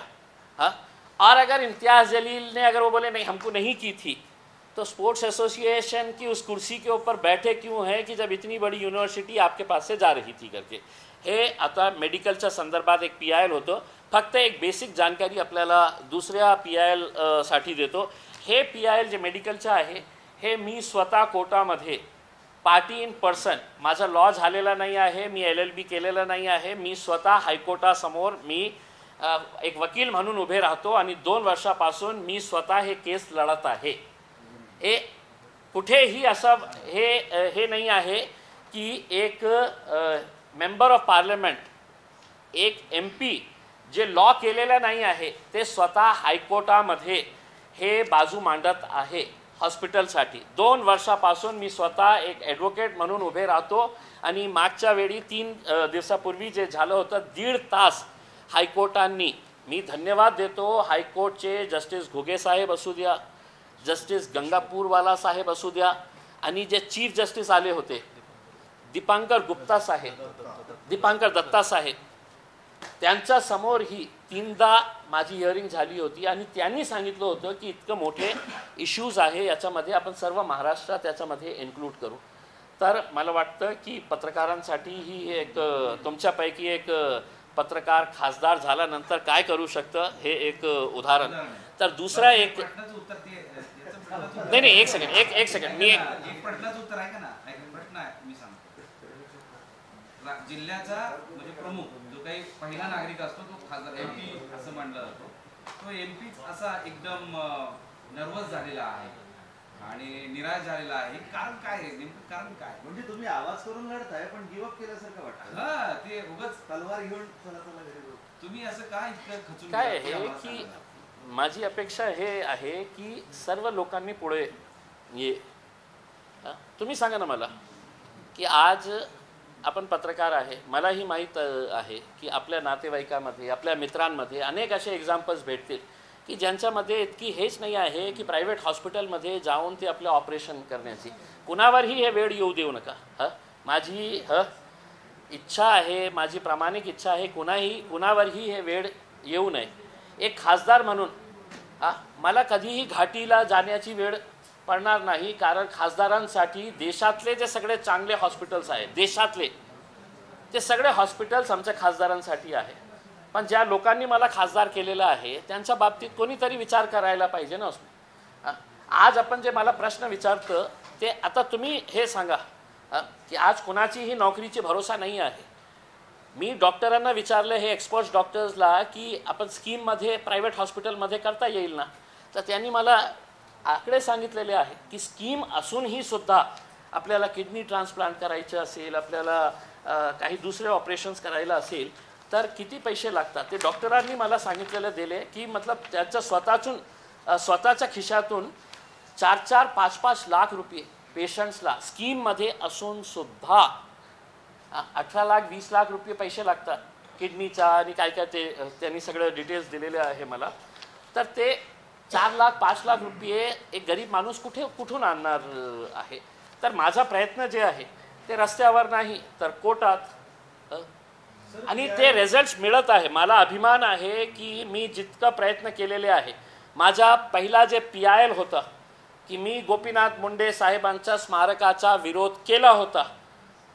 बीड अंबेजोगाई होऊन मला इतकं शिव्या देणारे फोन येत होते, इतकं घाणेरड्या लेवलवर जाऊन लोक शिव्या देत होते मला की तू आमच्या साहेबांचा विरोध करत आहे, त्यांच्या स्मारकाचा विरोध करत आहे. मग मी PIL जेव्हा फाईल केलं आणि कोर्टाला सांगितलं की तिथे स्मारकच्या ऐवजी तिथे हॉस्पिटल बांधा. आज आपल्या सर्वांना अभिमान व्हायला पाहिजे की त्या PIL मुळे आज 400 बेडच्या हॉस्पिटलचं काम त्या जालना रोडवर सुरू आहे. जिथे मला सांगण्यात आलं होतं की अरे तुम्ही MIMचे आहे, तुम्ही भाजपचा विरोध करत आहे इतके मोठे. हो, मलाही माहीत आहे की गोपीनाथ मुंडे साहेब सारखा लोकनेता महाराष्ट्रामध्ये कोणीही नाही आहे. इतका मोठा नेता होता. त्याच्यानंतर जेव्हा हॉस्पिटलचं काम सुरू झाला मग इम्तियाज जलीलने राजनीती न बघता मुख्यमंत्र्यांना पत्र पाठवलं की त्या हॉस्पिटलचं नाव आता तुम्ही गोपीनाथ मुंडे साहेबांच्या नावाने ठेवा. मी हे नाही सांगितलं की मी PIL फाईल केली होती, यांचं नाव ठेवा त्यांचं नाव ठेवा. कारण मी नावाच्या भानगडीत पडत नाही. ज्यांना काही दाखवायचं नसतं तर ते नावाच्या मागे पडतात की हे नाव बदलायचं, ते नाव याला ठेवायचं, ते नाव त्याला ठेवायचं आहे.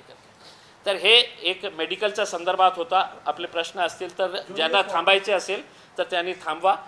दुसरा एक जे PIL आम्ही फाईल केलेला आहे त्याचं फक्त एक बेसिक जानकारी मी देतो. आणि हे जे PIL आहे आमचे मित्र जे ॲडव्होकेट प्रसाद देवीदास जरारे, हे माझ्या वतीने हे PIL ही मी फाईल केलेलं आहे. पण हे मॅटर जे आहे ते आपले प्रसाद जरारे साहेब फाईट करणार आहे. आणि मी हे कोणता मुद्दा उचललेला आहे आपल्यालाही माहीत आहे की आज सगळीकडे कॉन्ट्रॅक्ट बेसिसवर कर्मचाऱ्यांना घेण्यात येत आहे. म्हणजे त्याची जबाबदारी महानगरपालिकेची नाही, घाटीची नाही, MSEBची नाही, कोणाची नाही आहे. एक ठेकेदार आपल्या जवळचा नेमायचं, त्याचा आपण पार्टनर व्हायचं, मग सरकारी डिपार्टमेंटकडून त्या कर्मचाऱ्याच्या नावाने 20,000 रुपये पगार द्यायचं. ते कॉन्ट्रॅक्टर बिचारा कर्मचारी 30 दिवस काम करतो, मग पगार किती द्यायचा तर 12,000 रुपये. 8,000 कुठे तर काही आपल्याला माहीत नाही आहे. मग कर्मचारी गेला ठेकेदाराकडे की माझी तर पगार 20,000 रुपये हे डिपार्टमेंटकडून येतं, तुम्हाला 12,000 कसा. तर ते उत्तर काय मिळायचं की नाही आता उद्यापासून तू ये नको, तुला खूप माज आली. मग हे बिचारा कर्मचारी त्या डिपार्टमेंटच्या अधिकाऱ्यांकडे जातो की साहेब माझी पगार 20,000 रुपये आहे, फक्त मला 12,000 रुपये. ते काय म्हणतो की आमचं काही देणं घेणं नाही, तू आमच्या रेकॉर्डवरच नाही आहे, तू ठेकेदाराला जाऊन विचारा. आणि ते बिचारा कर्मचारी अनेक वर्षापासून 8-10 वर्षापासून हे कर्मचारीचा कशा त्रास होत आहे. PF भरलं का तर नाही, ESIC भरलं का तर नाही, आणि कोणीही विचारायला तयार नाही. मग मी हे सगळं डिपार्टमेंट्सला पत्र पाठवलो, मी PF कमिशनरला भेटलो, मी लेबर कमिशनरला भेटलो. मी म्हटलं आपली जबाबदारी काय आहे, हे कर्मचाऱ्यांच्या संरक्षणाची जबाबदारी आहे. मी म्युन्सिपल कमिशनरला भेटलो की तुम्ही हे सांगू शकत नाही कर्मचाऱ्यांना की हे आमची जबाबदारी नाही आहे. कारण लेबर ॲक्टप्रमाणे द प्रिन्सिपल एम्प्लॉयर जे आहे त्याची जबाबदारी असतं की हे ठेकेदार त्या कर्मचाऱ्याचा PF, ESIC, मेडिकल इन्शुरन्स हे सगळं भरत का नाही भरत आहे. पण कोणीही विचारायला तयार नाही आहे. उदाहरण दिलं तर महानगरपालिकेमध्ये दर महिन्याला 6 कोटी रुपयाचं बिल निघतं त्या ठेकेदाराचं. मग एकदाही महानगरपालिकेने विचारलं का की ते 6 कोटी रुपये महिन्याला जे जात आहे त्याचा PF ते भरत आहे का? मग मी इतकं सारे डॉक्युमेंट्स तयार केले. अनेक लोक, मी एक आंदोलनही उभे केलं होतं डिव्हिजनल कमिशनर ऑफिसच्या समोर, एक कंत्राटी कामगारांच्या, आणि सगळीकडे हे सुरू आहे. मग हे सगळं डिटेल्स आम्ही काढलं आणि ते आता प्रसाद जरारे साहेब आपल्याला थोडी माहिती त्याच्या बाबतीत देतील. नाही हे एक सेकंड, हे कोणकोणते डिपार्टमेंट्स आहे हे देतो द्या एक सेकंड. या PIL मध्ये जे आहे जितके पण औरंगाबाद जिल्ह्यातील शासकीय कार्यालय आहे, डिव्हिजनल कमिशनरेट, डिस्ट्रिक्ट कलेक्टर, त्याच्यानंतर Aurangabad municipal corporation, Aurangabad smart city, BSNL, CIDCO, त्यानंतर EPFO ऑफिस, त्याच्यानंतर केंद्र शासनाचे पण काही जे लेबर डिपार्टमेंट आहे, स्टेट गव्हर्नमेंटचं लेबर डिपार्टमेंट, यांना पार्टी करण्यात आलं आहे. आणि गेल्या 2 वर्षामध्ये या रिस्पेक्टिव्ह ऑफिसेसमध्ये ज्यांनी या सगळ्या गोष्टी मॉनिटर करायचं, त्याच्यामध्ये जो काही करस्पॉन्डन्स खासदार साहेबांनी त्यांच्याशी केलेला आहे, त्यामध्ये जे प्रिन्सिपल एम्प्लॉयर्स आहे, औरंगाबाद म्युन्सिपल कॉर्पोरेशन, वेगवेगळ्या नगर परिषद या क्रॉनिक डिफॉल्टर्स आहे असं त्यांनी रेकॉर्डवर दिलेलं आहे. आणि त्या पर्टिक्युलर कॉन्ट्रॅक्च्युअल एम्प्लॉईजचे जे काही मॉनिटरी बेनिफिट्स आहे, ते मॉनिटरी बेनिफिट्स पे करण्यापासून ते वारंवार त्यांची दिरंगाई झालेली आहे असं रेकॉर्डवर आलेलं आहे. या सगळ्या गोष्टी ज्या आहेत त्या कोर्टासमोर आपण मांडलेल्या होत्या. आणि त्या व्यतिरिक्त गेल्या 2 वर्षामध्ये जो काही पाठपुरावा आपण संबंधित कार्यालया जो केलेला होता तो पण कोर्टासमोर ठेवलेला होता. आणि कोर्टाने याच्यामध्ये एक पब्लिक कॉज इन्व्हॉल्ड आहे, डिफरंट लेबर लॉज, ESIC, PFचे जे व्हायलेशन आहे याच्या संदर्भात नोंद घेऊन संबंधित सगळ्या कार्यालयांना नोटीस काढलेली आहे. किती आहे डिपार्टमेंट्स आपण? 18 डिपार्टमेंट आहेत सगळे. 18 डिपार्टमेंट्सला हे सगळं करण्यात आलेलं आहे. आणि नेक्स्ट डेट 15 जून.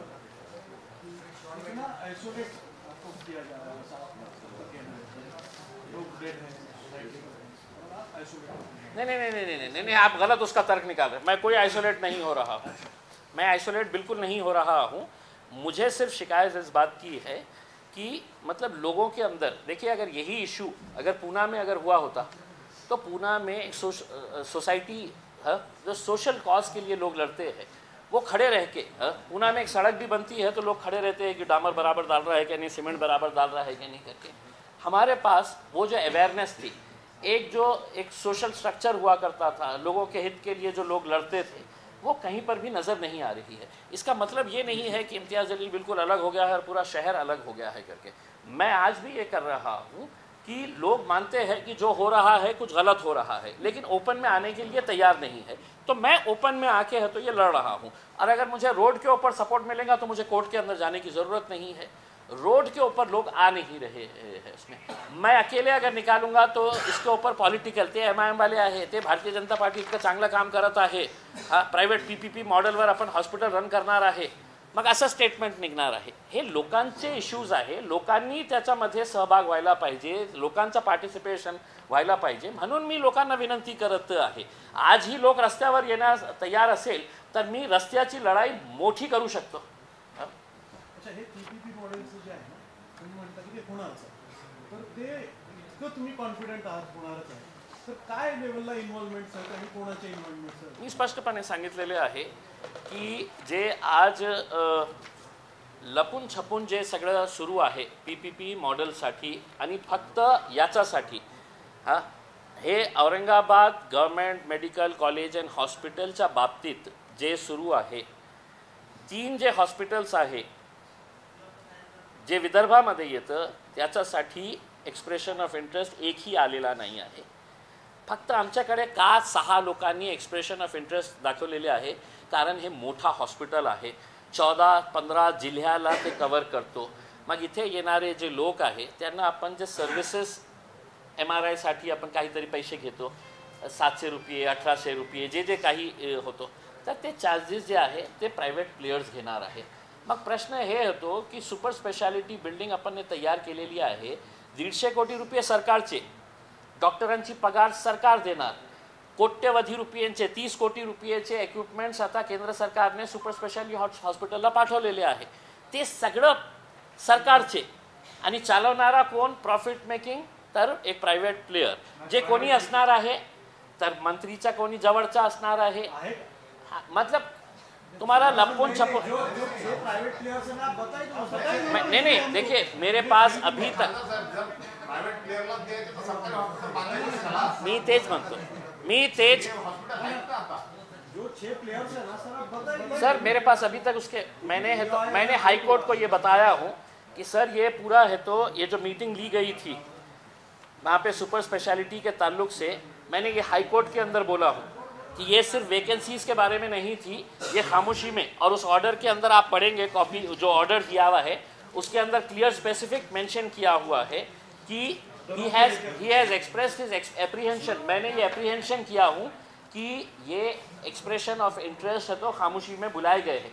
तब है तो कोर्ट ने बोला एजीपी को कि गवर्नमेंट के पास से पूरे इंस्ट्रक्शंस लो कि ये किसको दे रहे हैं on what terms and conditions दे रहे।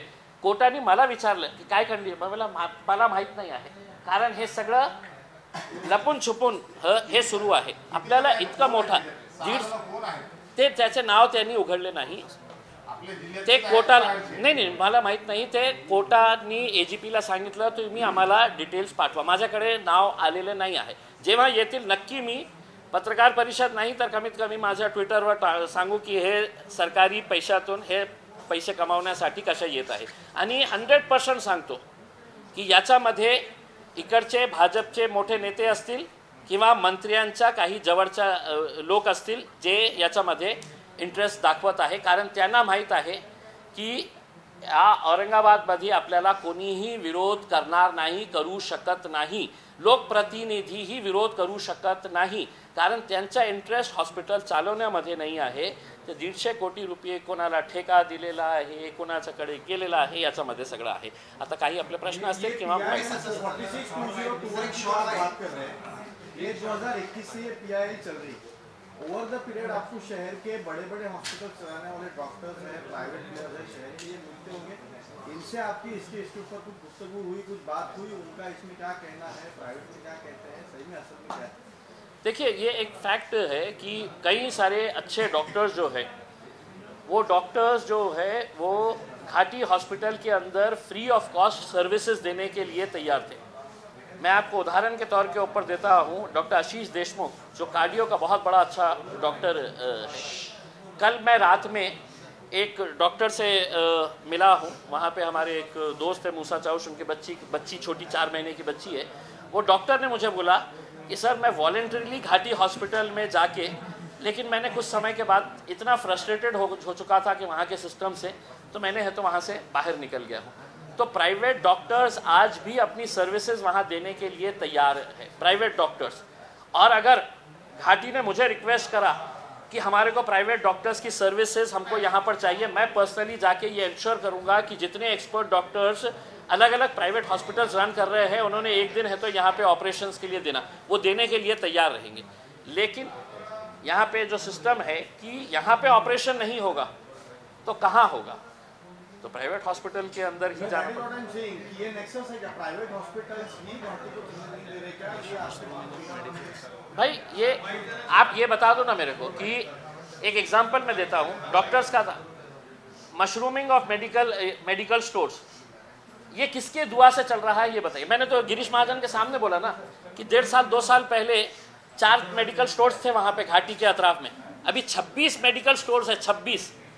अब मुझे आप लोग बताइए कि घाटी के अतराफ में कौन सा बड़ा हॉस्पिटल है जो ये 26 मेडिकल स्टोर्स से उनको बिजनेस मिल रहा है, पूरा बिजनेस उनको वहाँ से। हाँ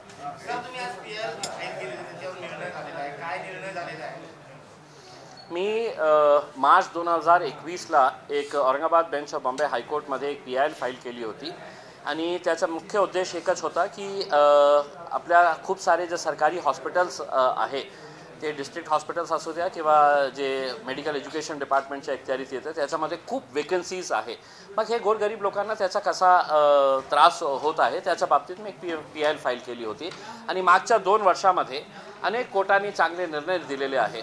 पण 2 दिवसापूर्वी जे 1.5 तासाची हिअरिंग झाली, त्या 1.5 तासाच्या हिअरिंगनंतर हायकोर्टाने जे निर्णय दिलेले आहे ते खूप चांगले निर्णय आहे. एक तर म्हणजे हे आहे की आता केंद्र सरकारने हे निर्णय घेतलेला आहे की आपण सर्व जिल्ह्यामध्ये एक एक मेडिकल कॉलेज आपण सुरू करायचं आहे. आणि हे भारतीय जनता पार्टीचे लोक खूप अभिमानाने हे सांगतो की आम्ही हर जिल्हे में एक एक हॉस्पिटल.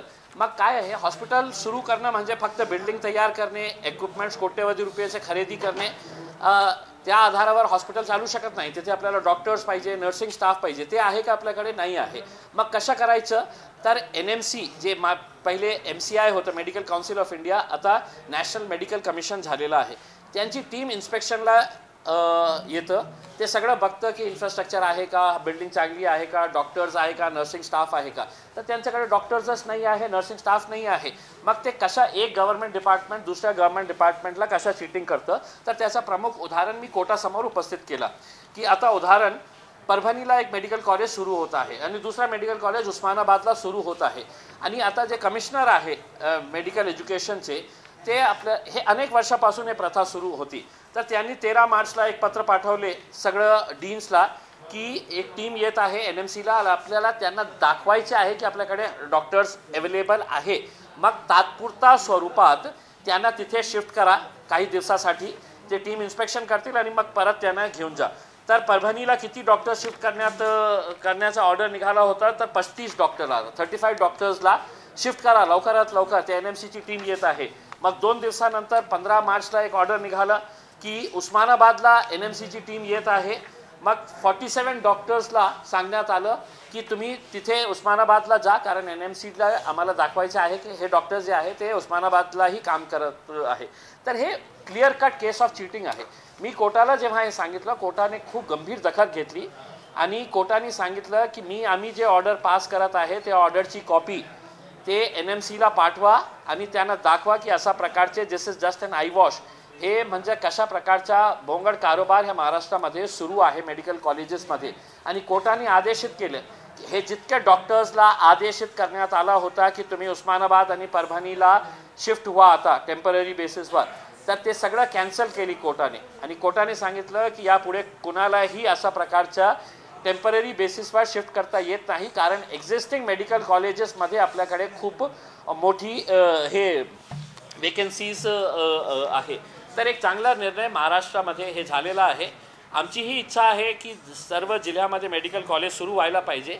पण असा मेडिकल कॉलेजेस सुरू करून फक्त बिल्डिंग बांधून ते चालणार नाही. कोट्यवधी रुपये आपण खर्च करतो आणि त्याचा काहीही उपयोग होत नाही. तर मी हायकोर्टाचा धन्यवाद देतो, विशेषकर जस्टिस घुगे साहेबांचा, की त्यांनी हे निर्णय दिलेला आहे.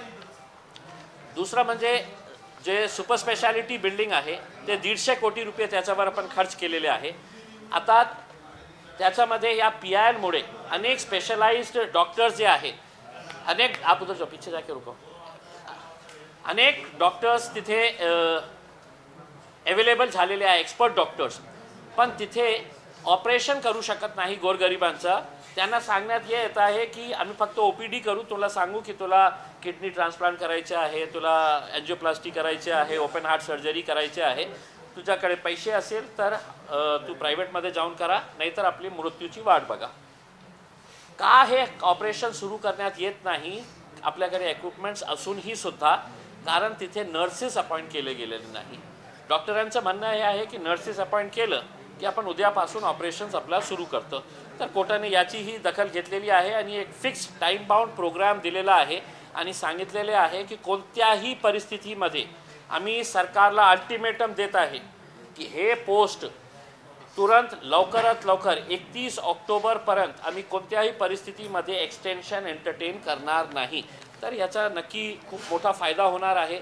क्लास 3 आणि क्लास 4चे 10,900 पोस्ट मागच्या 3 ते 4 महिन्यामध्ये भरण्याचे आदेश कोर्टाने दिलेले आहे.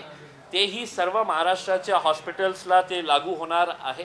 तर एक चांगला मला असं वाटतं की हॉस्पिटल गोरगरिबांसाठी जे बांधलेलं आहे त्याचा फायदा नक्की होणार आहे. तुम्ही तुमची सर्व सांगितलं, तुम्ही जे कार्य केले, पण एक राजकीय प्रश्न शेवटचा असा की ज्या सरकारला आता अल्टिमेटम दिलंय ते सरकार कुठेतरी डगमगताना दिसतंय आणि टीकाही होते किंवा तसे दावे केले जाते की हे सरकार आता कमी दिवसाचं राहिले किंवा वेगवेगळे आता CM सुद्धा 3 दिवसाच्या सुट्टीवर गेले. आपण कसं बघताय सर्व करा? काय आहे की हे सरकार कोणाचीही असू द्या, जे ऑफिसर्स अधिकारी बसते, हे पत्र कोणी मंत्रीने पाठवलेलं नाही आहे, हे पत्र कमिशनरने पाठवलेलं आहे.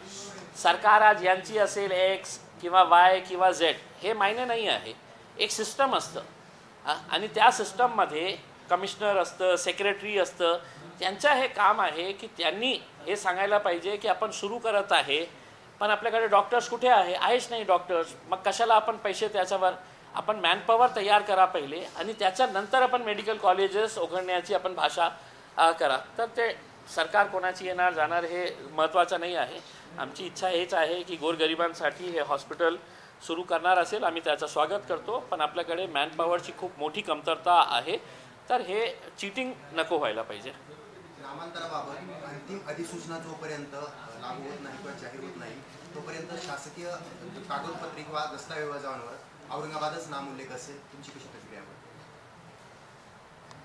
काय आहे की आम्ही जे न्यायपालिका आहे, न्याय प्रणाली आहे, त्याच्यावर आमचा विश्वास आहे. आम्ही सुरुवातीपासून हे बोललेलो आहोत की जे कोर्टाचा निर्णय येतील आम्ही त्याचं स्वागतच करू, कारण हे लोकशाही आहे. मला काही सरकारचे निर्णय मला पटत नसेल तर मी आंदोलन उभे करू शकतो त्याच्या विरोधात. लोकशाही मार्गाने जे काही मला करायचे आहे ते शांतीपूर्ण मार्गाने, लोकशाही मार्गाने मी करू शकतो आणि मी केलेलं आहे. पण एक लास्ट रिसॉर्ट म्हणून एक कोर्टाचंही हे होतं, म्हणून कोर्टामध्ये काही लोक गेलेले होते आणि कोर्टाने जे निर्णय दिलेला आहे, स्वाभाविक आहे की कोर्टांनाही असं वाटत असेल की याच्यामध्ये काहीतरी पॉलिटिकल हे आहे, ॲडव्हान्टेज घेण्यासाठी हे निर्णय घेत आहे. एकदा आमची ही इच्छा आहे की हे सगळं राजनैतिक मुद्दा ना होता ते त्याच्यावर सविस्तर कोर्टामध्ये ही चर्चा झाली तर काय आहे की सरकार आज एक्स आहे, उद्या वाय आहे, मग कोणीतरी उभे राहणार, हे शहराचा, हे रस्त्याचा, हे बिल्डिंगचं नाव, हे स्टेशनचं नाव, हे एअरपोर्टचं नाव बदलण्याचा काहीतरी क्रायटेरिया हायकोर्टाने किंवा सुप्रीम कोर्टाने फिक्स केलं तर मला असं वाटतं की ते चांगलं होतील. आता कोर्टाने निर्णय दिलेला आहे. मी लोकांना हात जोडून विनंती करतो की याचा मुद्दा करण्याची काही आवश्यकता नाही. आपण सर्व लोक आपल्या कोर्टाचा आदर करतो. ते कोर्टाने दिलेलं आहे. आपण आपली बाजू मांडण्याचा तुम्हालाही अधिकार आहे. एक सामान्य नागरिक म्हणून तुम्हाला असं वाटत असेल की हे निर्णय बरोबर नाही आहे तर तुम्हीही कोर्टात जाऊ शकतो, तुम्हीही तुमची बाजू मांडू शकतो. तर तुम्ही तसा प्रकारे करा. पण शहर आपलाच आहे, त्या शहरामध्ये आपण इतकं वर्षापासून राहिलेले आहे, ते शांत ठेवा.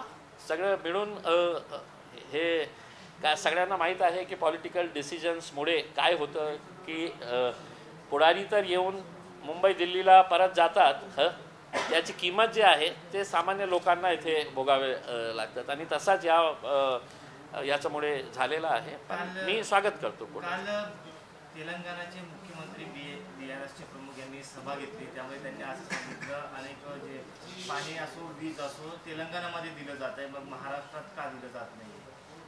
तुम्ही या कसं बघता, काय वाटतं? आता काय आहे की सर्व राजनैतिक पक्षांना अधिकार आहे की ते कुठेही जाऊ शकतं. आमची एक राजनैतिक पक्ष आहे, आम्हीही कुठे जाऊ शकतो आमचा पॉलिटिकल बेस एक्सपांड करण्यासाठी. आता BRSला असं वाटत असेल की तेलंगणामध्ये आम्ही खूप स्ट्रॉंग झालेलं आहे, आम्हाला तिथे आता काही करण्याची आवश्यकता नाही. त्यांना असं वाटत असेल की आम्हाला ही आता एक्सपांड करण्याची वेळ आलेली आहे, म्हणून ते महाराष्ट्रामध्ये आलेले आहे. आम्ही त्यांचं स्वागतच करतो आणि ते जे मुद्दे घेऊन आलेले आहे, मलाही स्वतःला हे वाटतं की आपण शेतकऱ्यांच्या बाबतीत जे बोललं, मी पण त्यांचं भाषण ऐकलं, मीही त्याला सहमती देतो. कारण शेतकऱ्यांचं नाव घेणं फक्त भाषणापुरती आणि विधानसभेमध्ये चर्चेसाठी राहिलेलं आहे. आज शेतकऱ्यांचा काय हाल झालेला आहे हे सगळ्यांना माहीत आहे. अनेक शेतकरी जे आहे ते मोठे पुढारी झालेले आहे आणि तिथे गेल्यावर ते शेतकऱ्यांच्या बाबतीत फक्त मोठी मोठी घोषणा करता. आज शेतकऱ्यांची आत्महत्या संपूर्ण देशामध्ये सगळं जास्त महाराष्ट्रामध्ये होत असेल तर हे सरकार कोणाचीही असू द्या, हे लाजवणारी गोष्ट आहे. आणि कोणी शेतकऱ्यांच्या बाजू घेण्यासाठी येत असेल तर आम्हीही त्यांचं स्वागत करू. आणि आम्हालाही असं वाटतं की सर्व राजनैतिक पक्षांनी शेतकऱ्यांसाठी जे हे केलेलं आहे, आम्हीही हे मानतो की काही शेतकऱ्यांच्यासाठी आपण रिझर्वेशन ठेवायला पाहिजे असेंब्लीमध्ये, लोकसभामध्ये. कारण हे सरकार जे आहे ना ते शेतकऱ्यांच्या मतांवर निवडून येतात. गेल्यावर शेतकऱ्यांना कसा विसरतात. मग आपल्याकडे महाराष्ट्र विधानसभेमध्ये अँग्लो इंडियन्ससाठी आपण एक सीट्स रिझर्व्ह ठेवायचं. मग त्याच अनुषंगाने आपण शेतकऱ्यांसाठी आता काही अमेंडमेंट करून आपण शेतकऱ्यांसाठी विधानसभेमध्ये त्यांचे मुद्दे घेणारा आणि खऱ्या अर्थाने एक शेतकरी जे फक्त शेतकऱ्यांसाठी त्यांची काय समस्या आहे त्याच्यासाठी आपण काय एक अमेंडमेंट करून त्यांच्यासाठी एक सीट रिझर्व्ह करत नाही किंवा 2 सीट्स आपण रिझर्व्ह करत नाही विधानसभेमध्ये आणि लोकसभेमध्ये. आपण किती अमेंडमेंट करत आहे. केंद्र सरकारमध्ये तर दर सेशनमध्ये आपण कॉन्स्टिट्यूशनल अमेंडमेंट करत आहे. करा कॉन्स्टिट्यूशनल अमेंडमेंट करा आणि शेतकऱ्यांसाठी सीट्स रिझर्व्ह लोकसभेमध्ये आणि विधानसभेमध्ये देशातले सगळ्या विधानसभेमध्ये ते करता येईल. मग शेतकऱ्यांनाही असं वाटेल की नाही माझ्या बाबतीत बोलणारा माझा एक माणूस तिथे गेलेला आहे. सरकार कमी पडतं असं सांगितलं आहे. सर्व साधन सामग्री आहे. शहरातला पाण्याचा प्रश्न देखील घेतला जाईल. अनेक नदी आहेत तरी देखील पाणी पुरवठा होत नाही असा आरोप केला. मात्र तेलंगणामध्ये मी तेच बघा तेच मुद्दा मी 9 वर्षापासून बोलत आहे. मी एक विनंती करतो की 2014ला जेव्हा मी आमदार म्हणून निवडून आला होता की तुम्ही माझं भाषण विधानसभेमध्ये मधलं ऐका आणि माझे काही इंटरव्ह्यूज बघा. मी त्यावेळी सांगितलं होतं की हे सगळं जे पाण्याचं हे आहे की आपण पैठणहून आणणार आहे. आपल्याला फक्त लाईन दुरुस्त करायची आहे. टाक्या बांधायच्या आहे. 2014ला मी विधानसभेमध्ये सांगितलं होतं. त्यावेळी तुम्ही ऐकलं असतं. पण त्यावेळी ते सगळे लोकप्रतिनिधी इकडचे जे आहे त्याचा इंटरेस्ट होता की समांतरला आपल्याला द्यायचं आहे. मी एकटं होतं जे म्हणत होता की नाही MJPला हे काम द्या. तुम्ही सरकारी एजन्सी आहे एक्सपर्ट्स आहे. तुम्हाला 7 वर्ष लागले ते तुमच्या डोक्यामध्ये येण्यासाठी की नाही हे जे बोलत आहे हे खरं आहे. अल्टिमेटली काय झालं अखेर ते सगळं खाली पडले आणि जे मी 2014 पासून वारंवार बोलत होता की हे तुम्ही MJPला द्या अखेरकार त्याने MJPलाच दिलं आणि हे काम आता सुरू झालेलं आहे.